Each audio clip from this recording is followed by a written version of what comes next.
네, 시작할게요. 안녕하세요. 반갑습니다. 새로운 얼굴들도 보이네요. 처음 뵙는 선생님들도 보이고. 자, 3, 6월 기출 심화이론 강의입니다. 네. 제가 1, 2월 강의가 끝나고 나서 여러분들한테 강의 평가에 대한 어떤 얘기를 수렴을 하기 위해서 올려달라 이런 말씀을 드렸었는데, 얘기를 종합해본 결과 시작 시간은 잘 지키는데 종료 시간을 잘 안 지킨다, 요거였어요. 그래서 개인적으로는 여러분들에게 많은 것을 전해주는 것이 제가 해야 할 의무고 소명이다, 이렇게 생각을 했었는데, 계속 반복적으로 들리는 거는 그건 그거고, 또 나름의 또 공부 계획이 있을 텐데 그 계획이 다 흐트러지니까 그런 게 좀 힘들다, 이런 얘기가 많았거든요. 그래서 강의 종료 시간을 정확히 딱 잘라서 하기는 어렵지만 6시에서 7시 사이에 강의는 항상 끝내드리는 걸로 이렇게 하겠습니다. 그렇게 진행을 하고요. 그렇게 하기 위해서 이 파워포인트를 만든 거예요.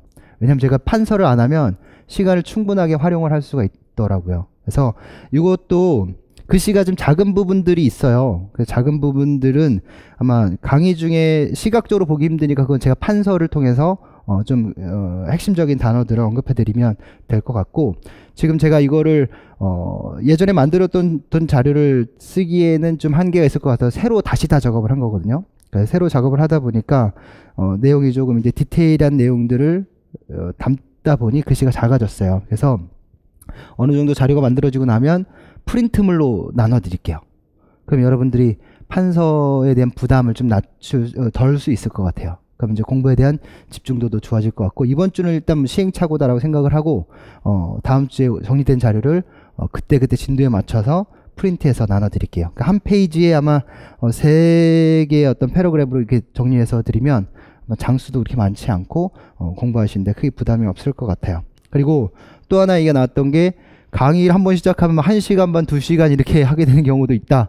그건 집중도가 떨어진다라는 얘기 많이 했거든요. 그것도 늘 들었던 얘기인데, 한번 시작하게 되면 중간에 끊기가 애매했던 부분들이 있었어요. 그래서 그것도 제 욕심이었던 것 같아요. 그래서 최대 강의는 1시간을 넘기지 않도록, 중간에 끊고 다시 하는 한이 있더라도 강의는 1시간을 넘기지 않도록 해서 시작 시간과 종료 시간, 그리고 진행 흐름과 리듬에 대한 막간 사이 중간중간 휴식들을 적절히 잘 조화를 이루어서 이렇게 해서 여러분들이 최대한 강의에 집중할 수 있도록 이렇게 진행을 하겠습니다.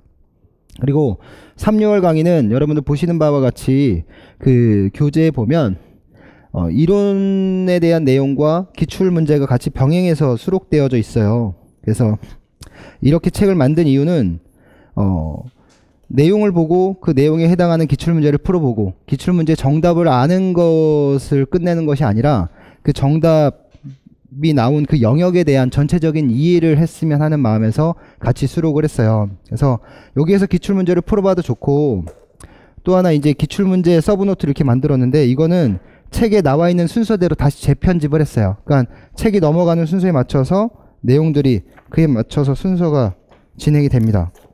그래서 이것만 따로 보시면서 그 내용을 정리하셔도 되고, 아니면 교재를 통해서 따로 내용 정리를 하셔도 돼요. 그래서 저는 이 책으로 지금까지 강사를 시작해서 지금까지 단 한 번도 1원도 받은 적 없어요. 한 번도 돈을 받은 적 없고, 영리를 목적으로 만든 책이 아니기 때문에, 다만 수입이 생긴다면 학원에 좀 수입이 생기는 거죠. 택배로 보내고 뭐 그런 정도. 그래서 여러분들이 필요하시면 참고하셔서 공부에 도움이 될 수 있도록 하는 게 최우선이니까 그렇게 해서 자료를 활용하셨으면 좋겠고요. 강의는 총 16주 동안 진행이 돼요. 16주 동안 진행이 되면서 생략부터 1, 2월 강의와 비슷한 순서로 진행이 됩니다. 근데 중요한 것은 기출문제와 심화 이론을 함께 정리하는 것도 좋고, 또 1, 2월 달에 보니까 강의가 끝나고 나서 스터디 했던 것도 굉장히 도움이 많이 됐는데, 매일 하는 거는 솔직히 비효율적인 부분들도 있는 것 같아요. 그래서 금요일 날 그러니까 목요일 날 강의가 끝나고 나면 뭐 개별 복습을 하시고 금요일 날 강의가 끝나고 나면 6시에서 7시 사이에 끝날 거잖아요.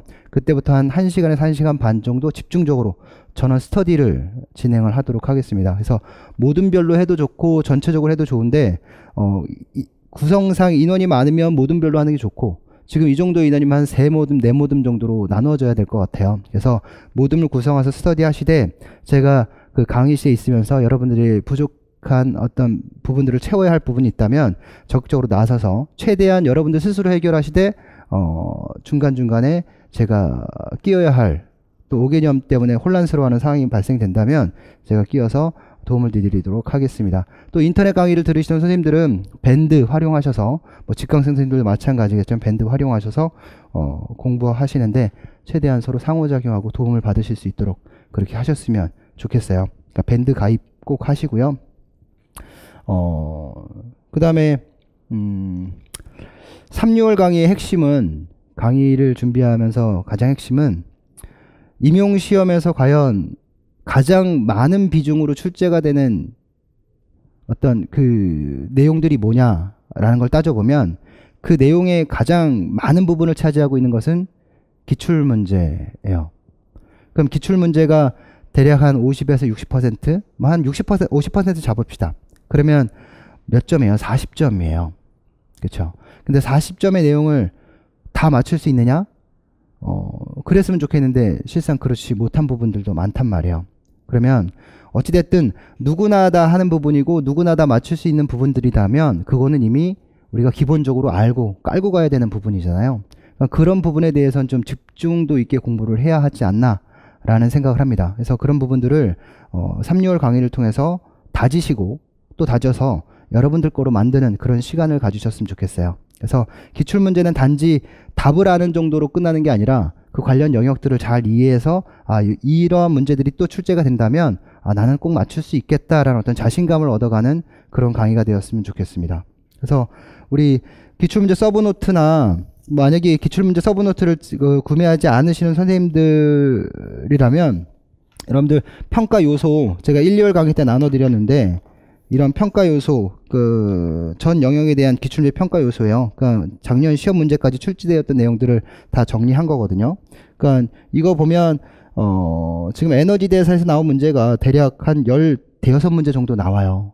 그러니까 근데 어려운 문제가 아니라 아주 표면적인 내용들의 문제들이 상당히 많이 출제되었다라는 거죠. 근데 생리학을 공부하다 보면 여러분들은 내용의 깊이에 내용의 늪에 빠져들게 되는 경우가 상당히 많아요. 공부를 하다 보면 계속 더 깊이 들어가고 싶고 계속 많이 알고 싶은데 우리가 그 정도를 알면 좋긴 하겠지만 시험에 나오는 문제들은 그보다는 좀 한 단계 수준이 좀 낮다라고 할까요? 아니면 좀 더 표면적이다라고 할까요? 그런 내용들이 나오는 거니까 내용을 충분히 이해하시고 표면적인 내용 뭐 쉬운 수준이다라고 해서 무시하지 마시고 간과하지 않으신다면 생리학에 대한 문제들을 놓치지 않고 맞출 수 있을 것이다라고 저는 자신할 수 있을 것 같아요. 그래서 그렇게 강의를 진행할 거고요. 중간중간에 뭐 궁금하시거나 이런 사항들이 있으시면 모아두셨다가 금요일날 스터디할 때 집중적으로 질문을 해주셔도 좋고 그래서 많은 상호작용을 통해서 많은 성장을 할 수 있는 그런 공부 시간이 되었으면 좋겠어요. 그리고 기출문제가 50%라고 했으면 나머지 20에서 30% 정도는 교재에 나와 있는 중요 내용들이에요. 이 중요 내용들을 여러분들이 잘 이해하시게 되면 70에서 80%는 가져가는 거예요. 그러니까 3, 6월은 그런 성장의 시간이에요. 그러니까 3, 6월에 충분한 성장이 있지 않으면 7월달, 8월달, 9월달, 10월달에 내가 어떤 자신감을 갖고 시험에 임할 수가 없어요. 7월달, 8월달에 5개념을 잡아야 되는데 7월달, 8월달에 내가 부족했던 부분을 채워놓을 게 너무 많다라 그러면 그때는 이미 상당한 자존감이 떨어지고 또 유능감도 떨어지거든요. 그러니까 날씨도 덥고 또 졸림과 싸워야 되는 이 시기지만 좀 더 1, 2월 달과 같은 열정을 가지고 다시 한번 새로 도약한다는 마음으로 공부에 임하셨으면 좋겠어요. 아시겠죠? 네. 분위기가 이렇게 무겁죠? 저만 그런가요? 날씨가 굉장히 더워요. 그죠? 오늘 아침에 영하 2도라고 그랬는데 막상 낮에 보니까 완전 봄 날씨입니다. 자, 바로 시작하죠. 우리 책 교재 여러분들 교재로 진행하셔도 좋고요. 저는 파워포인트 내용으로 정리를 하겠습니다. 운동생리학과 트레이닝 보건이에요. 운동생리 어렵죠. 1, 2월 달에도 좀 어려웠고요. 우리가 공부를 하면 제가 오늘 밴드에 올려드렸던 게 뭐냐면 공부는 단순히 텍스트만으로 내용을 전달하고 내용을 내 머릿속에 저장하고 그러면 오래 남지가 않아요. 내용을 잘 구조화시켜서 머리에 정리를 해놓으면 글의 어떤 그 잔상이 또는 어떤 파지율이 상당히 오래 가요. 그래서 공부를 하실 때는 단순히 글을 읽고 그냥 남기는 수준이 아니라 좀 글을 조금 더 맥락적으로 생각하고 맥락적으로 구조화된 내용에 핵심적인 단어들을 잘 끼워 넣으면 여러분들의 지식의 폭이 점차 더 넓어질 겁니다. 첫 번째 단락이 신체 이해해요. 우리 신체를 이해하자는 거죠. 우리 몸의 구조는 어떻게 되어 있고 우리 신체 내 강, 이건 크게 중요하지 않은 부분입니다. 인체의 어떤 기계작용과 인체의 기능, 또 인체의 조직화, 환경과 인체의 기능, 세포의 기능, 세포 생리, 영양소와 작용, 이렇게 나와 있어요. 그래서 크게 나왔던 시험 문제는 영양소와 작용에서 시험 문제가 한번 출제됐었던 거고요. 굉장히 큰 틀에서 언급되어진 내용들이기 때문에 여기서 다루는 내용들의 상당히 어떤 그 임용 시험 문제 푸는데 중요한 배경 지식으로 작용하게 될 부분들이 많아요. 먼저 교재에는 지금 3페이지 하고 있는데요. 교재에는 우리 몸의 구조에 대해서 세포, 조직, 기관, 개로 이렇게 나누어져 있어요. 그쵸? 저는 그걸 역순으로 볼게요. 개부터 볼게요. 개는 우리 인체 몸의 시스템을 얘기하는 거죠. 그래서 어떤 신경계와 내분비계, 호흡계, 순환계로 구성되어져 있잖아요. 우리 신경계다라고 얘기한다면 신경계는 어디에서? 중추에서 어디로? 말초로 어떠한 무엇을, 명령을 전달하는 역할을 하는 게 바로 신경계죠. 그러면 어떠한 명령을 전달하겠어요? 아마도 신체의 상황에 대해서 명령을 전달할 거예요. 그럼 내 신체 내의 상황은 어떤 상황이겠냐? 뭐 여러 가지 상황이 있겠죠. 그렇죠? 여러 가지 상황이란 뭐가 있을까요? 네? 춥다. 맞아요. 춥다. 온도. 또 뭐가 있을까요? 이거는 뭐 환경에 대한 부분, 춥다, 뭐 덥다. 또 환경에 대한 부분들이고요. 그렇죠? 외부 환경, 내부 환경 마찬가지일 거고. 또 어떤 상황도 있을까요? 아마 고도와 관련된 부분들도 있겠죠. 그리고 중요한 게 우리가 무엇을 하고 있느냐, 운동을 하고 있느냐, 이게 또 가장 중요하겠죠. 또 우리가 어떤 뭐 음식물을 섭취했는가, 이런 것도 가장 중요할 거야. 근데 우리가 운동 생리학에서 가장 중요한 건 어디예요? 이 운동 상황이에요. 이 운동 상황이라는 것을 중추에서 말초로 전달해서 운동 상황이 어떻게 잘 뭐 할 수 있도록, 반응할 수 있도록 만들어주는 게 신경계가 해야 할 가장 중요한 역할이에요. 근데 중추는 뭘로 연결되어 있어요? 신경 전달, 이렇게 뉴런으로 연결되어져 있잖아요. 그래서 굉장히 어때요? 직접적이에요. 그리고 어때요? 빨라요. 그렇죠. 그래서 이 신경계에 대한 해부학적 분류로 따지면 바로 중추신경계와 말초신경계로 나눠볼 수 있어요. 그래서 기능적 분류로 또 나눠보면 감각신경계와 운동신경계로 나눌 수 있는데, 보세요. 운동신경부터. 운동신경계와 감각신경계예요. 감각신경계는 지금 여기에서 이제 환경에 대한 정보니까 외부나 내부의 어떤 환경의 변화에 대해서 자극을 받아들이는 부분이죠. 그래서 구심성 신경을 따라서 말초를 따라서 중추로 갈 거고, 중추는 그걸 판단해서 다시 원심성 명령으로 운동신경 쪽으로 이렇게 올 거예요. 그렇죠? 그 운동신경에는 두 부분이 있죠. 뭐가? 바로 체성신경과 또 자율신경이에요.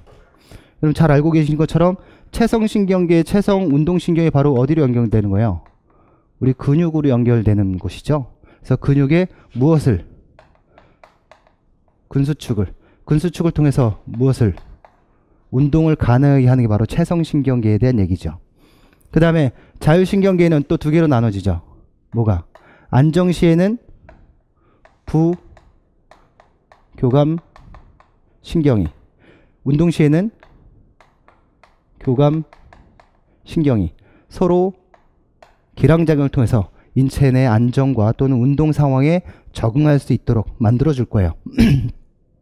이런 부분들에 대한 것들이 바로 신경계에서 다루는 주요 내용들이죠. 그래서 신경계에서 다루는 주요 내용들 중에 우리 체성신경계의 운동, 근육을 연결 지은 건 꼭 뭐예요? 신경과 무엇은, 근육은 항상 하나의 단위로 이루어져 있다는 거죠. 그 바로 뭐예요? 운동 단위잖아요. 그래서 이 운동 단위로 신경의 근육이 크냐 근육이 작으냐를 가지고 큰 운동 신경 단위다 작은 운동 단위다 라고 얘기하는 거고, 근섬유라고 얘기한다면 이것은 어떤 섬유? FT 섬유. 작은 거는 주로 ST 섬유다 뭐 이렇게 얘기하는 거지 않겠습니까? 그래서 이런 것들을 우리 연관 지어서 생각해 볼 수 있는 거예요. 그렇죠. 그 다음에 우리 자율신경계로 얘기한다면 우리 호흡과 순환계에서 주요하게 다루었던 내용들이고, 또 인체 항상성 유지에, 또 혈당의 항상성 유지에 주요하게 어떤 관여되는 부분들이죠. 내분비계예요. 내분비계는 중추, 또 감각신경을 통해서 받아들인 정보가 중추를 통해서 전달되겠죠. 어디로? 심장을 통해서, 혈액을 통해서 이렇게 전달될 거예요. 즉 다시 말해서 어떠한 표적 기관까지 중추로부터 무엇을 통해서? 혈액을 통해서 명령이 전달돼요. 따라서 혈액에 포함되어 있는 무엇을 통해서? 무엇을 통해서? 호르몬이죠. 이 호르몬을 통해서 표적기관으로 이동을 하게 됩니다. 표적기관으로 이동하면 호르몬과 결합하게 되는 호르몬 뭐가 있어요? 수용체가 있죠. 얘네들은 신경계는 수상돌기에서 축삭 말달까지 신경이 아주 직접적으로 연결되어 있지만, 얘는 분비기관에서 호르몬이 분비되면 호르몬이 수용기와 결합해서 수용기가 있는 그 기관에서 뭐를 보이게 돼요? 반응을 보이게 돼요. 그렇기 때문에 굉장히 느리죠. 피가 흘러가는데 어디 그쪽으로만 딱 흘러가진 않을 거 아니에요? 전체적으로 흘러갈 거 아니겠습니까? 그래서 얘네들은 내분비계는 어때요? 느리다. 다만 어떻다?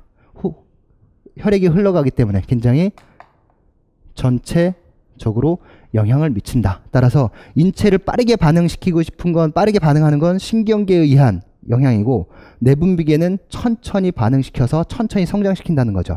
따라서 운동이 끝나고 나서 확 떨어지는 것은 신경계의 어떤 자극이 중단되었기 때문이고, 서서히 정상 상태로 되돌아오는 것은 뭐야? 내분비 물질, 즉 호르몬이 아직 체내에 남아있어 서서히 감소하고 있기 때문에 그런 현상이 나타나게 되는 거죠.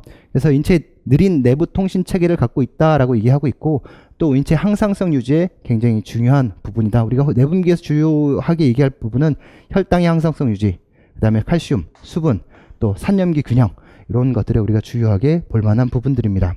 그 다음에 호흡계요. 호흡에 가장 중요한 건 뭐예요? 호흡은 우리 산소를 조직으로 받아들이고, 조직 미토콘드리아에서 생성된 무엇을? 이산화탄소를, 어디서 이산화탄소를 체외로 배출시키는 것이 중요하죠. 따라서 낮은 강도의 운동이다라면 산소를 들이마시는 것에 비해 이산화탄소가 상대적으로 좀 적었었잖아요. 그래서 호흡기관을 0.7 정도로 지방을 분해할 때 그랬었고, 또 조금 강도가 점점 높아지면 산소와 이산화탄소의 섭이와 어떤 생성의 비율이 같아지는 호흡기관율이 1이 되는 상황이었고, 그때는 주 에너지가 탄수화물이었었고, 또 어떠한 지점을 넘어서는 순간 산소의 섭취량에 비해 이산화탄소의 배출량이 추가적으로 어디선가 또 많이 배출되는 이런 상황이 발생됐었죠. 그것이 바로 우리 무산소성 역치를 지난 시점이다 라는 그런 얘기를 했어요. 따라서 호흡계의 가장 중요한 것은 얼마나 빨리 산소를 공급할 수 있는가, 충분한 양의 산소를 공급할 수 있는가. 그러니까 우리가 충분한 양의 산소를 공급하기 위해서는 중요한 게 호흡의 심도와 호흡 빈도예요. 근데 우리가 호흡의 심도를 낮추고 호흡의 빈도를 높인다라고 얘기한다면 짧고 얕은 호흡을 하는 거잖아요. 그러니까 사강에 남아있는 공기가 많고 실제 폐포와 폐모혈관 사이에 가스가 교환할 수 있는 그곳의 공기량은 상당히 적어져 있는 상태죠. 그렇기 때문에 가스 교환이 제대로 이루어질 수 없었어요. 이게 시험 문제로 나왔던 거죠. 그래서 제대로 산소 공급이 이루어지게 하려면 어떻게? 심도는 좀 깊게 하고 호흡 빈도는 상대적으로 낮은 깊은 호흡을 하는 것이 조직에 산소 공급을 하는데 적당하다, 유리하다, 바람직하다라고 얘기할 수 있었어요. 그 다음에 이산화탄소 배출. 우리는 체내에 이산화탄소가 많이 축적되면 어떻게 돼요? 얘네가 많이 축적되면 이산화탄소는 뭐와 결합할 수 있어요? 물과 결합할 수 있었어요. 물과 결합하게 되면 H2CO3 탄산을 형성해요. 탄산은 폐하, 즉 산도를 어떻게 하는? 낮추는 역할을 해요. 체내를 산성화시키게 되죠. 따라서 이산화탄소가 운동 중 체내에 많이 축적된다는 건 체내가 산성화된다는 얘기예요. 따라서 이것을 배출하기 위해서 우리는 무엇을 통해서? 호흡을 통해서 배출하는 겁니다. 인체 내에서는 여러 가지 화학적 완충 물질을 통해서 산염기 균형을 조절하겠지만 우리는 이 산염기 균형을 조절하기 위해서 체내에 강한 산성 물질인 수소, 자유양성자들을 우리가 눈 떠요. 벌써 줄면 어떻게? 자유양성자들을 우리가 이산화탄소, 즉 중탄산 이온과 결합시켜서 탄산을 형성하게 되고 이 탄산 중 이산화탄소를 우리가 폐를 통해서 배출하게 되는 거잖아요. 그래서 이것을 2차 방어선이다 라고 얘기하는 거죠. 우리는 1차 방어선과 2차 방어선에 대한 개념도 잘 알고 있고요. 또 3차 방어선에 대한 개념은 바로 신장작용이에요. 그러니까 신장작용은 이 수소이온의 소변을 통한 배출인데 그것은 거의 나타나지 않거든요. 그래서 생화학 분야에서는 1차 방어선, 2차 방어선, 3차 방어선 이렇게 얘기하는데 우리는 보통 호흡 보상과 같은 2차 방어선까지 얘기를 하는 겁니다. 그 다음에 체액의 pH 유지, 이거 호흡을 통해서 이산화탄소 배출을 하게 되면 체내가 산성화되는 것을 예방할 수 있게 되는 거죠. 그 다음에 체온 유지, 우리 호흡계는 기냉식이다라고 얘기했어요. 뜨거운 공기를 바깥으로 내뱉게 되면 자연스럽게 체온은 정상 수준을 유지하게 되죠. 또 수분 제거 역할도 하는 게 바로 호흡계의 역할입니다. 또 순환계, 운송 기능이에요. 즉 호흡계를 통해서 받아들인 산소를 어디를 통해서? 심장을 통해서 조직으로 공급해주는 운송 기능이죠. 또 제거 기능은 이산화탄소, 조직에서 발생된 이산화탄소를 배출해주는 역할을 하는 게 바로 심장입니다. 따라서 산소를 많이 필요로 하고 이산화탄소가 많이 배출되는 환경이라면 그것은 우리 인체가 어떤 운동을 하고 있을까요? 산소가 많이 필요하고 이산화탄소가 많이 배출되는 이런 상황이라면 점차 그 운동 강도는 고강도 운동을 하고 있다는 거죠. 따라서 운동 강도가 높아지면 높아질수록 우리는 심장의 부담이 커진다라고 얘기할 수 있을 거예요. 심장이 운송을 해야 되는 그 기능을 잘 해야 인체는 그 운동 상황에 적응하면서 운동을 할 수 있게 되는 거죠. 또 운반 기능, 호르몬을 운반하는 기능도 갖고 있대요. 아까 내분비계에서 얘기했던 것처럼 혈액을 통해서 표적기관으로 호르몬이 이동하게 되면 그 호르몬이 전달하는 어떤 정보를 수용기가 받아들여서 그에 관련된 신체 반응이 나타나게 되는 부분들이니까 그런 부분들을 언급하고 있고요. 유지 기능, 체온 유지 기능이죠. 우리 체온 유지, 외부의 온도가 높아요. 그러면 우리가 신부의 온도가 높아요. 그 온도가 높은 내 체온을 낮추려면 뜨거운 열기를 내 몸 바깥으로 내보내야 될 거예요. 그렇죠? 그러면 피부 혈관은 확장되어졌을 거고 우리는 또 체온을 낮춰야 하기 때문에 땀 분비도 했겠죠. 만약에 외부 환경의 온도가, 신부 온도가 낮아졌어요. 추웠다라고 느낀다라면 어때요? 체온을 높이기 위한 방안으로 외부의 열 손실을 줄일 수밖에 없겠죠. 따라서 모세혈관, 즉 피부로 가는 혈관을 줄여서 외부로 가는 혈액을 줄이고 내부의 체액을 보존해서 체온을 높이기 위한 노력들을 할 거예요. 그런 것들, 어떤 방어 기능, 혈액에는 뭐 있어요? 우리 혈구가 있잖아요. 뭐가 있어요? 대표적인 혈구 세 가지가 적혈구, 백혈구, 혈소판이에요. 대부분 우리가 운동생리학에서 얘기하는 것은 적혈구에 대한 얘기죠. 산소를 운반하고 이산화탄소를 배출하고. 하지만 백혈구의 어떤 식균작용이라든가 혈소판의 어떤 혈액 응고작용이라든가 이런 것들이 있기 때문에 우리가 부상 상황 또는 외부 감염 상황에서 인체의 어떤 항상성 또는 안전 또는 건강을 유지할 수 있는 겁니다. 그런 것들을 하는 게 바로 순환계에서 주 역할이고 가장 중요한 부분들이다 라고 얘기할 수 있는 게 여기죠. 그 다음에 근육계요. 근육계는 거의 나올 만한 부분이 거의 다 나왔는데 우리 가장 여러분들이 어려워하면서 가장 너무 깊이 들어가려고 하는 부분이 바로 이 근육계의 에너지 대사예요. 그쵸? 우리가 에너지 대사, 에너지는 뭐예요? 여러분 잘 아는 ATP잖아요. 아데노신에 인산기가 3개 결합되어져 있다는 거죠. 아데노신에 플러스 인산기 하나, 또 인산기 또 하나, 또 인산기 또 하나. 여기 인산기의 결합과 결합 사이에 뭐가 같이 있는 거예요? 에너지가 결합되어져 있는 거예요. 그래서 인상기가 하나 떨어져 나가면서 에너지는 방출되는 거죠. 이 방출된 에너지가 무엇을 할 수 있도록 만들어주는 거예요? 우리 근육의 근수축을 할 수 있게끔 만들어주는 거죠. 만약에 고강도 운동을 한다라고 얘기한다면 에너지를 빨리 쓸 수 있는 에너지원을 동원하는 거죠. 낮은 강도 운동을 한다라면 에너지원을 천천히 동원해도 되는 그런 에너지 시스템을 동원하게 되는 거예요. 그래서 우리 에너지 대사에 가장 중요한 이 ATP를 어떻게 생성할 것이냐. 우리는 운동 시작하면 바로 얘 분해시키면 되죠. 얘 분해시켜서 운동하면 돼요. 그러면 얘가 분해되면 뭐가 돼요? ADP가 된단 말이에요. 즉 ADP 양이 많아진다. 다시 말해서 ADP 양이 많아진다는 건 당연히 얘가 분해된 거기 때문에 ATP가 줄어드는 거예요. ADP가 많아진다는 건 우리 몸의 에너지가 부족해진다는 뜻이죠.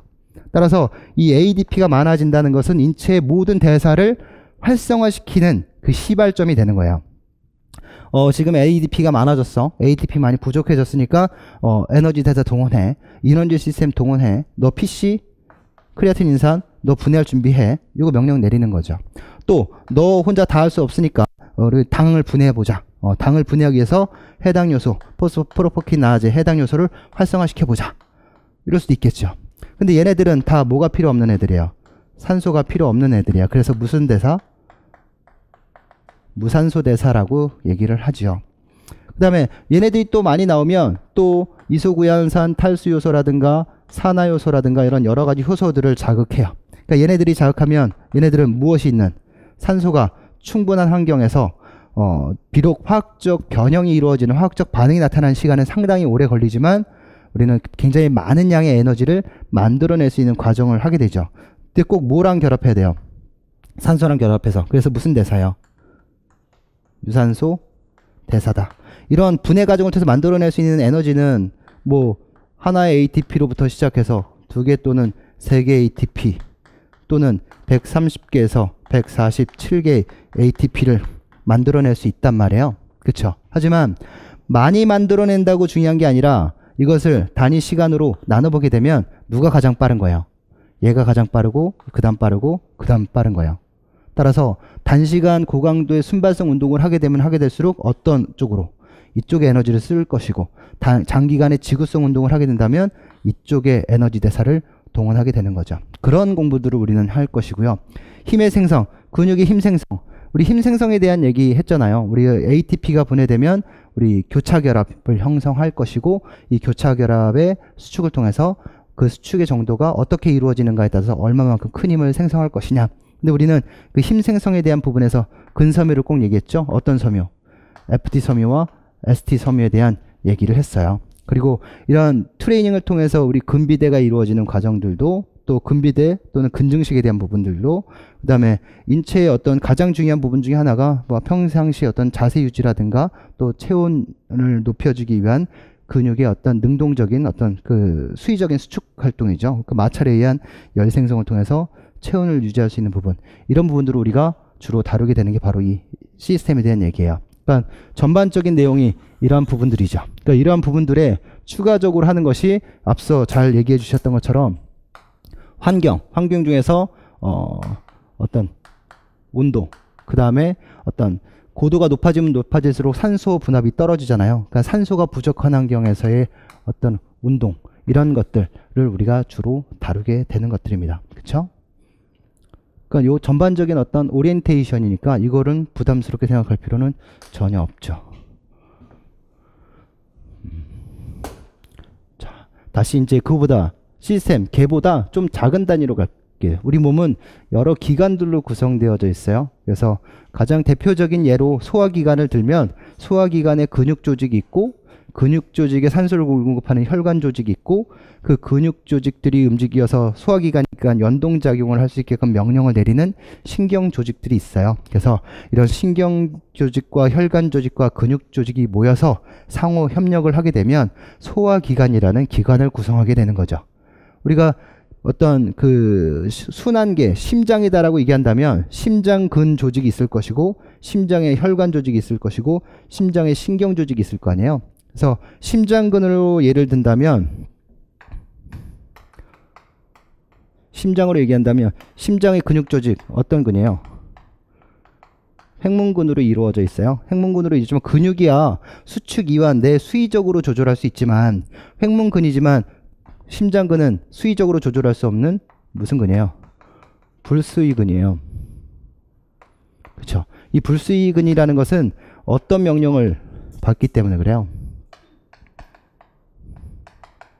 자율신경에 의한 조절을 받기 때문이죠. 따라서 이 심장근의 수축과 이완을 관장함에 있어서 자율신경계의 주요 역할은 누구와?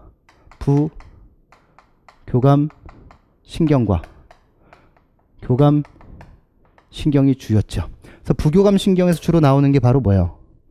아세틸콜린에 대한 얘기였고 교감신경에 주로 나오는 게 바로 노르에피네프린이었죠. 그래서 아세틸콜린은 주로 어떤 작용? 억제성 작용을 하는 애였고 노르에피네프린 주로 흥분성 작용을 하게 되니까 심장이 뛰는 것을 억제하는 애고 심장이 뛰는 것을 흥분시키는 애입니다. 따라서 안정시에는 심장이 많이 뛸 필요가 없으니까 부교감신경의 작용에 의해서 심장은 안정적으로 뛰게 되는 거고요. 만약에 운동을 시작한다라고 얘기한다면 부교감신경이 점차 그 역할을 줄임으로 인해서 억제작용을 줄임으로 인해서 심장이 활성화되기 시작하는 거죠. 그리고 운동 강도가 높아지면 높아질수록 교감신경이 점차 높아지게 되면서 우리는 심박수를 증가시켜 나가게 될 겁니다. 네, 천천히 갈 거니까요. 이거는 그냥 그림만 그리는 거예요. 밑그림을 그리는 거지 이게 뭐 아주 세세한 대생을 하는 게 아니니까 그냥 가볍게 들으셔도 되는 부분이에요. 그 다음에 이제 혈관 조직. 그 근육, 심장근 안에도 이 혈관 조직들이 연결되어 있을 거잖아요. 그래서 심장에서 나와서 심장으로 되돌아가는 혈관을 우리는 관상계라고 얘기하죠. 뭐 이런 것들을 주로 다루는 겁니다. 그 다음에 조직이에요. 우리 대표적으로 세포 유형에 따라서 상피 조직, 근육 조직, 신경 조직, 뭐 결합 조직 이렇게 나누어져 있고요. 구성 기관에 따라서는 피부 조직, 위벽 조직, 연골 조직, 혈관 조직이 나누어져 있지만 가장 대표적으로 피부 조직의 표피와 진피, 피하 조직 이렇게 나누어져 있어요. 그래서 표피 조직은 우리 피부를 얘기하는 겁니다. 가죽을 얘기하는 거죠. 그 다음에 진피 조직 여기를 얘기하는 건데요. 여기에는 지금 빨간색과 파란색의 혈관들이 다 섞여져 있어요. 그래서 어떤 혈액의 산소 공급과 이산화탄소 배출 이런 혈관 분포가 이루어진 진피 조직에서 나타나게 되는 거고요. 피하 조직 그 피하 조직은 거의 지방이 많이 분포되어 있는 부분입니다. 그래서 지방으로 인해서 지방은 열을 차단하고 외부의 충격을 흡수하는 역할을 하게 되는 부분이니까 이런 부분들. 그래서 우리가 주로 다루게 되는 부분들은 여기에서 얘기죠. 그 다음 세포예요. 이제 여기 자 가장 미시적인 영역입니다. 자 우리 몸의 구조 세포가 있는 곳이다. 세포가 있는 곳은 우리가 주로 세포가 있는 곳은 어디를 얘기하는 거예요? 바로 근육을 얘기하는 거예요. 그쵸? 근육의 세포 이게 원형을 이루고 있잖아요. 그래서 근육의 세포질 이것을 우린 원형질이라고 얘기합니다. 그래서 세포에는 여기는 지금 표현이 안 돼 있지만 이렇게 요 구성된 게 이게 뭐냐면 바로 세포막이에요. 세포막 우리가 대표적으로 얘기하는 세포막은 중요한 건 물질이 이동하는 통로다라는 거죠. 그렇죠? 이런 것들. 그 다음에 우리가 중요한 게 세포질이에요.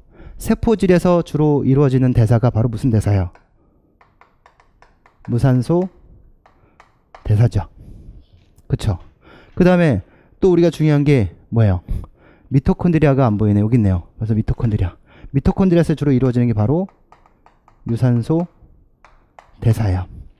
무산소 대사에 우리 인원질 시스템이 있었고요. 그 다음에 젖산 시스템이 그 다음에 유산소 대사에서 산화적 인산화 과정이 나타나게 되는 거죠. 그래서 운동 강도로 얘기한다면 운동 강도가 고강도다 저강도다 라고 얘기한다면 고강도로 갈수록 인원질 시스템 쪽에 의존하게 될 것이고 저강도로 갈수록 우리는 산화적 인산화 과정에 의해서 에너지를 공급하게 되겠죠. 그쵸? 네. 이런 내용들입니다. 그래서 이런 세포막과 세포질 그 다음에 우리 미토콘드리아에서 주요하게 되는 역할들이 무엇인가를 따져본다면 우리 세포질은 물질이동 통로예요. 그래서 수용성 물질과 지용성 물질인데 세포막은 뭘로 구성됐냐면 거의 다 진짜 지용성 물질이에요. 따라서 물과는 기름은 서로 잘 안 섞이잖아요. 그러니까 세포막을 수용성 물질들이 통과할 수가 없어요. 그쵸? 그렇게 되면 뭔가를 받아들여주는 뭔가 필요한 거예요. 그러니까 세포막의 수용성 어떤 호르몬들이 주변에 있다라고 얘기한다면 이 호르몬들은 세포막과 서로 소통하지 못해요.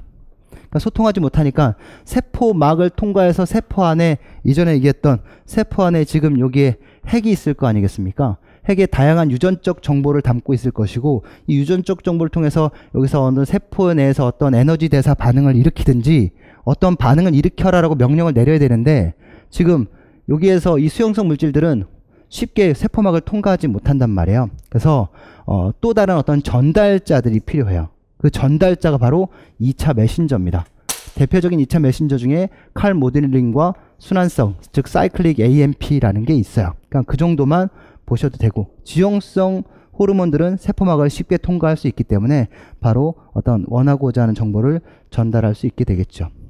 세포질이에요. 세포질은 두 가지의 큰 역할이 있어요. 하나는 물질을 저장하고 에너지 대사가 이루어진다는 겁니다. 세포질에서 이루어진 에너지 대사는 무산소 대사라고요, 유산소 대사라고요. 무산소 대사죠. 무산소 대사. 그래서 이게 굉장히 중요한 거죠. 아주 쉬운 거지만 우리가 쉽게 틀리는 부분들이죠. 물질을 저장한대요. 세포막에, 세포실 내에. 여기에 뭐들이 저장된다는 거예요. 여기에. ATP, 우리 상식적으로 생각해 봅시다. 여기가 근수축을 이루어지는 근육이 수축하는 모든 것이에요. 그럼 근육이 수축하는 모든 것 관련된 게 여기 다 저장되어 있는 겁니다. 가장 1차적인 것부터 따지면 에너지가 저장되어 있겠죠. ATP가. 또 ATP가 부족하면 보충할 수 있는 뭐도 저장하겠죠. 그게 뭐겠어요? 바로 크레아틴 인산을 저장할 겁니다. 크레아틴 인산도 많지 않아요. 그러니까 외부로부터 섭취하는 어떤 에너지원들도 여기에 저장을 할 겁니다. 그게 뭐겠어요? 바로 글리코겐이겠죠. 글리코겐도 저장하지만 그 저장량은 많지 않아요. 근육에 직접 저장할 수 있으면 근육이 굉장히 비대해질 거, 어마어마하게 비대해지지 않겠습니까? 근데 이 어마어마하게 비대해질 수는 없다라는 거죠. 따라서 근육에 저장된 글리코겐의 양도 한정적이에요. 대신 근육에도 저장해 놓고 또 간에도 저장해 놓는 거죠. 그래서 근육에 있는 거 먼저 쓴 다음에 간에 있는 거 끌어다 쓰는 겁니다. 그러면 폭발적인 운동을 할 때 쓰고 조금 비축해뒀던 거 갖다 쓰면 그 운동은 좀 할 수 있는 거죠. 하지만 그것만으로 우리가 운동을 다 할 수 있는 건 아니죠. 따라서 우리가 운동을 한다면 고강도 운동은 아닐지라도 인간이 살면서 또는 낮은 강도의 저강도, 중강도 운동에 필요한 어떤 운동을 해야 될 때도 있을 거예요. 그러니까 그런 걸 하기 위해서는 좀 화학적 변형, 화학적 어떤 연결고리가 굉장히 길지만 많은 양의 에너지를 만들어낼 수 있는 에너지원들도 저장해둘 필요가 있는 거죠. 그게 바로 뭐예요? 지방이죠. 그 다음에 이런 에너지원들을 분해할 수 있는 각종 효소들도 저장을 하고 있을 겁니다. 그래서 여기에는 ATP, 그 다음에 크레아틴 인산, 글리코겐, 증송지방, 또 단백질이 분해된 게 바로 아미노산이잖아요. 우리 대표적인 아미노산, 우리 아미노산도 나중에 우리 글루코스로 재합성할 수 있을 텐데 그게 바로 대표적인 아미노산 중에 알라닌입니다. 그래서 알라닌 글루코스 신생합성에 대한 얘기들, 이런 것들, 각종 효소 중에 ATP아제는 뭘 분해하는 효소예요? 여기 ATP를 분해하는 효소죠. 크레아틴 키나제는 PC를 분해하는 효소예요. PFK는 인산과당 분해 효소, 글리코겐, 즉 글루코스 글리코겐을 분해하는 효소일 거고, 뭐 CS, SDH 얘네들은 산화효소에서 크랩사이클과 전자전달계에서 우리 산소를 이용해서 지방을 분해하고 많은 양의 에너지를 만들어낼 수 있는 효소들입니다. 그 다음에 세포질에서 이루어지는 게 또 뭐예요?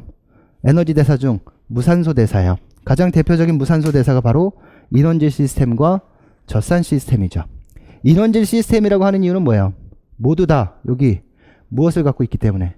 인원질을 갖고 있기 때문에 인원질 시스템이라고 얘기하는 겁니다.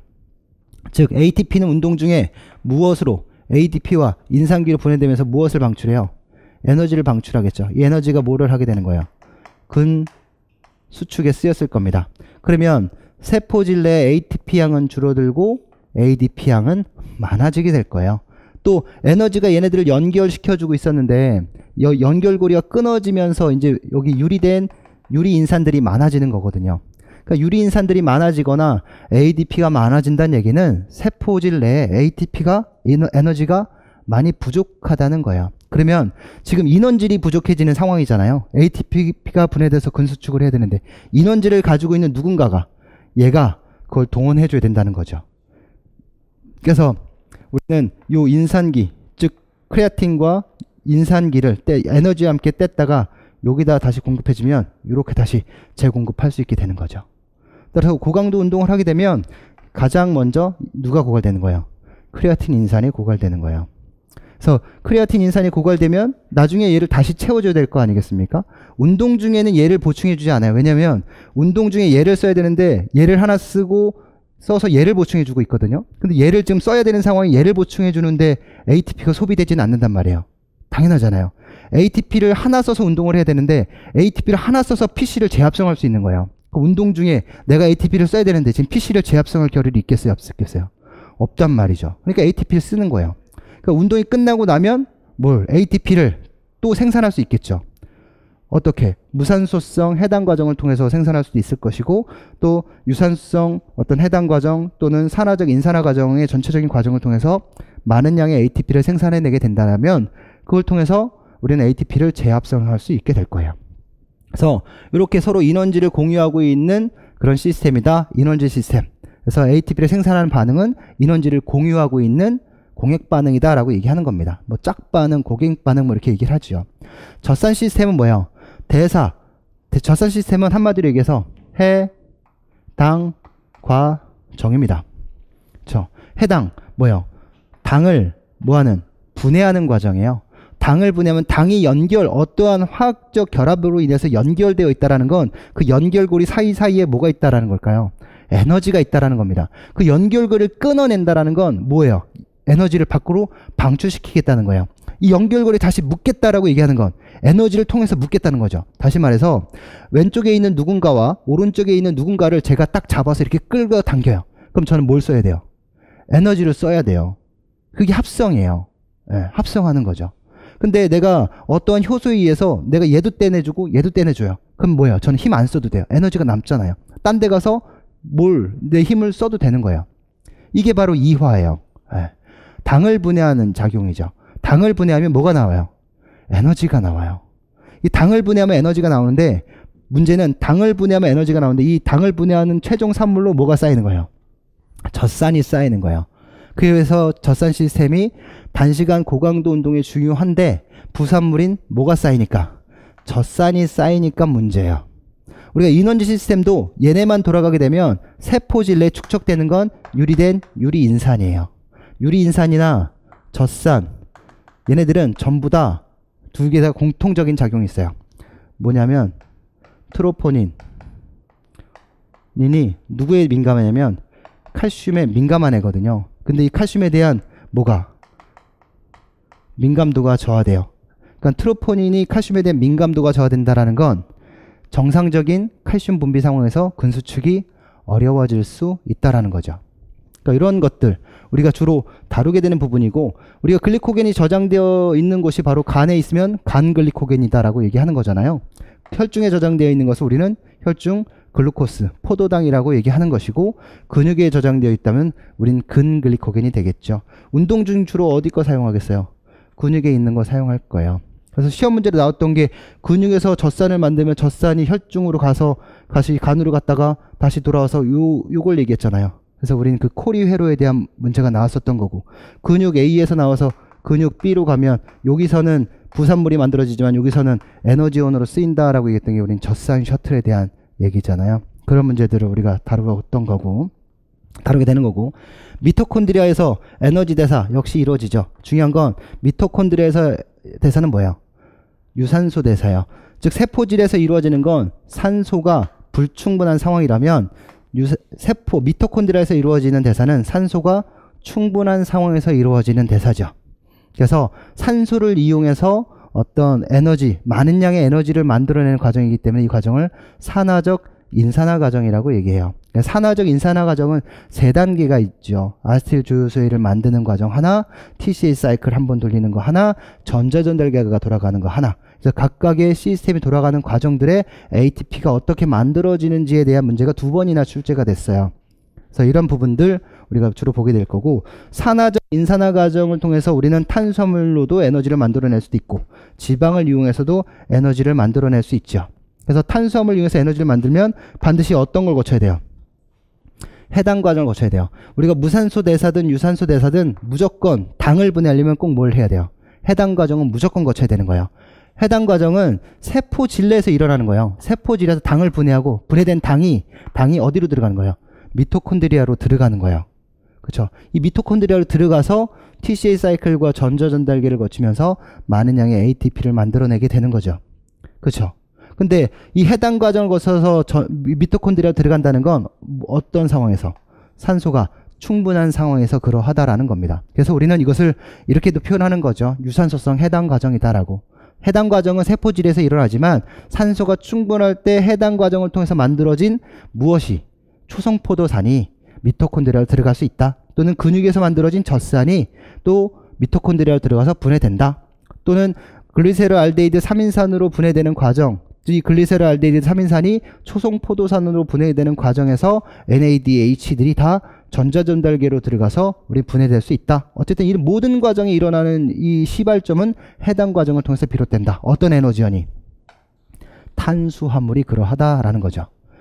그 다음에 탄수화물은 글리코겐의 형태로 저장되었다가 에너지로 쓰여지는 거고, 지방은 어떻게 저장되어 있어요? 트리글리세라이드, 즉 중성지방의 형태로 저장되어 있어요. 트리글리세라이드라는 건 글리세라이드, 즉 글리세롤 하나에 유리지방산이 3개의 유리지방산이 결합되어져 있는 구조죠. 그래서 요거를 분해하는 효소가 바로 HSL, 호르몬 민감성 리파제, 즉 호르몬 센시티브 리파제인 우리 리파제입니다. 리파제가 바로 이것을 분해하는 효소지요. 분해되면 요 유리지방산이 주로 에너지원으로 이용될 텐데 어떠한 과정을 꼭 거쳐야 돼요? 베타산화 과정을 꼭 거쳐야 돼요. 이 베타산화 과정을 거쳐서 뭐를 만드냐면 아세틸 조효소 A를 만들어요. 그러니까 해당 과정을 통해서도 아세틸 조효소 A를 만들고, 요 단백질 분류 과정에서도 아세틸 조효소 A를 만들어요. 이 아세틸 조효소 A가 바로 미토콘드리아로 들어가서 우리는 에너지를 만들어내게 되는 과정이지요. 그런 것들. 우리 글리세롤도 ATP를 만들어냅니다. 19개 ATP를 만들어내지만 운동 중에 사용은 하지 않아요.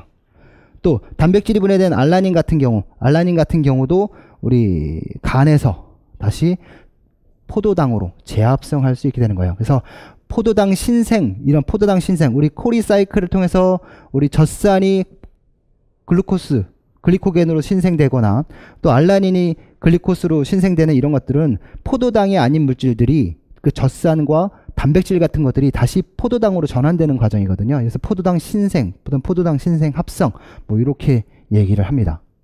이런 것들로 우리가 주로 다루게 되는 부분들이고요. 여기서부터는 이제 여기까지가 우리가 밑그림을 그린 거예요. 생리학에 대한 아주 큰 스케치를 한 겁니다. 그 큰 스케치를 통해서 아, 생리학이 이렇구나 라는 것을 대략적으로 본 거죠. 어떻게 보면 거시적인 안목을 갖고 있어야 하기 때문에 굉장히 어려운 설명일 수도 있고, 또 가볍게 들으면 편하게 들을 수 있는 거예요. 그래서 여러분들이 공부를 할 때 어려운 건 이 모든 것을 내 머릿속으로 담아야겠다라고 생각하니까 어려운 거예요. 첫 단추부터. 그러니까 첫 단추에 내가 이 많은 것들을 설명하는 이유는 이런 그림이니 이런 밑그림 속에서 우리 공부를 하나씩 차곡차곡 해 나갑시다 이런 얘기지, 이 얘기들을 다 머릿속에 담아서 잊어버리지 마세요 라고 얘기하는 게 절대 아니란 말이에요. 그러니까 우리는 그냥 한번 들은 거예요. 한번 흘려버리면 되죠. 왜냐하면 또 계속하면서 또 언급을 하게 될 거니까. 그렇죠? 인체 내에는 여러 기관들을 담고 있는 몸에 비어있는 공간들이 있죠. 그것을 우리는 강이라고 얘기해요. 복부강이 있고 배부강이 있어요. 복부강 앞쪽에 있기 때문에 우린 전면부에 있다라고 해서 전부강이라고 얘기합니다. 배부강은 등 뒤쪽, 요 뒤쪽 부분을 얘기해요. 주로 후부강이라고 얘기합니다. 뭐 이거는 우리가 해부학적으로 얘기하는 거죠. 운동 생리학적으로 얘기하는 부분은 아니니까 그냥 넘어가도 되고요. 인체의 기계예요. 인체 화학적 구성인데 인체는 대부분 70% 정도가 무기물로 구성되어져 있대요. 그 중에 수분이 65% 정도, 광물이 한 4% 정도, 유기물이 바로 한 30% 정도인데 대부분 탄소, 산소, 수소, 질소입니다. 근데 여러분 여기서 잘 아시겠지만 우리 인체의 에너지원으로 쓰이는 3대 영양소가 뭐예요? 탄수화물, 그 다음에 지방, 단백질이죠. 탄수화물과 지방, 단백질은 다 뭐를 포함하고 있다는 거예요? 탄소와 산소와 수소를 포함하고 있다는 거예요. 단백질만 뭐를 포함하고 있어요? 질소를 포함하고 있어요. 그래서 탄수화물은 탄소와 수소와 산소의 결합물이에요. 그 다음에 지방 역시도 탄소와 수소와 산소의 결합물입니다. 또 단백질은 탄소와 수소와 산소와 질소의 결합물이죠. 그래서 요 수소와 질소의 결합물 바로 NH, NH2, NH3 이렇게 표현하는데 암모니아 같은 것들이 바로 요 단백질 분해 산물이에요. 그래서 우리가 몸에서 운동을 통해서 암모니아가 많이 검출됐다라고 얘기한다면 이 사람은 극도의 지구성 운동을 했구나. 단백질까지 에너지원으로 썼구나. 이렇게 얘기하는 거고요. 탄수화물은 주로 탄소 6개, 수소 12개, 산소 16개의 결합 구조를 가지고 있는 글리코겐 또는 글루코스죠. 이런 것들이 뭘로 분해되겠어요? 우리 두 갈래 길로 벌어지면서 탄소 3개, 수소 4개, 산소 3개인 피루부산 또는 초성 포도산으로 분해되는 것이고요. 이런 것들이 이제 요 중간에 우리 조효소들이 있지만 최종적인 산물로 산소가 충분하지 않다면 탄소 3개, 수소 6개, 산소 3개인 젖산이 축적되게 되는 겁니다. 이 젖산을 축적하게 되면 그 사람은 고강도 운동을 하고 있다라고 얘기하는 거고요. 젖산이 축적되지 않고 얘네들이 미토콘드리아로 이동하고 있다라고 얘기한다면 이 사람들은 중저강도 운동을 하고 있다라고 얘기할 수 있는 거죠. 그렇죠? 그 다음에 지방 같은 경우 우리 팔미트산과 스테아릭산이 있어요. 대표적인 팔미트산은 탄소가 8개, 수소가 16개, 산소가 2개 이렇게 있는 결합 구조예요. 그래서 이러한 많은 사슬이 있다라고 얘기하는 건 아니죠. 탄소가 16개죠. 수소가 12개고 산소가 2개죠. 반을 잘라버렸네요. 이렇게 탄소가 많이 결합되어져 있는 이런 구조, 이 탄소를 각각 다 분해하는 과정에서 우리는 많은 시간이 소비되거든요. 이 탄소 골격을 쭉 끊어내주는 과정이 바로 베타산화 과정이에요. 그러니까 이런 과정들을 하게 될 것이고, 단백질은 우리 극도의 고강도 운동에서 얘기되는 부분들이니까. 그래서 이런 부분들이 우리가 시험 문제로 늘 항상 나왔던 부분들입니다. 인체 골격 및 근육에 대한 얘기, 뼈가 206개고 관절이 250개고 이런 얘기들은 우리 역학에서 얘기죠. 지렛대 작용이었었고 관절은 뭐였어요? 축이었죠. 그 다음에 뼈는 뼈에 부착되어 있는 근육의 수축으로, 우리는 부착되어 있는 게 뭐예요? 착점이었잖아요. 착점이 어디 쪽으로 끌려가요? 기점 쪽으로 끌려가게 되는 거죠. 그래서 이 인체질에 대한 뼈, 근육, 그 다음에 관절, 그래서 뼈는 지렛대로, 관절은 축으로, 근육은 근력으로 우리가 얘기했던 부분입니다. 그렇죠? 이런 것들. 그 다음에 골격근의 근육의 구성, 수분, 단백질, 무기염으로 구성되어져 있다. 이런 정도의 얘기들이에요. 예. 그래서 아주 기본적인 내용들만 가볍게 언급을 했어요. 그래서 제발 부탁하건대 제 강의를 들으면 생리학 강의가 조금 어렵대요. 어려운 건 제가 설명을 처음부터 많은 걸 풀어놓기 때문에 어렵게 느껴져요. 하지만 지금 여기서 나와 있는 내용들 중에서 이후에 다루지 않을 내용들은 하나도 없어요. 다 세세하게 다시 다룬 내용들이고, 이런 내용들, 소화기관에 대한 내용들, 이런 피부 조직에 대한 내용들, 이런 내용들은 안 다루겠죠. 그러니까 우리가 시험에 나올 만한 내용들을 다루게 되고 또 깊이 있게 보게 되는 부분들이기 때문에 여러분들이 처음부터 너무 많은 욕심을 가지고 시작하시면 부담스러운 거고, 차근차근 한 단계 한 단계 나아간다고 생각한다면 크게 부담스럽지 않은 거예요. 그리고 궁금하거나 어려운 점이 있으면 꼭 누구랑 상호작용하시면 돼요. 혼자서 자기 자신과 상호작용하지 마시고 누구하고? 저하고 상호작용하시면 돼요. 아시겠어요? 네, 잠깐만 쉬었다 하겠습니다.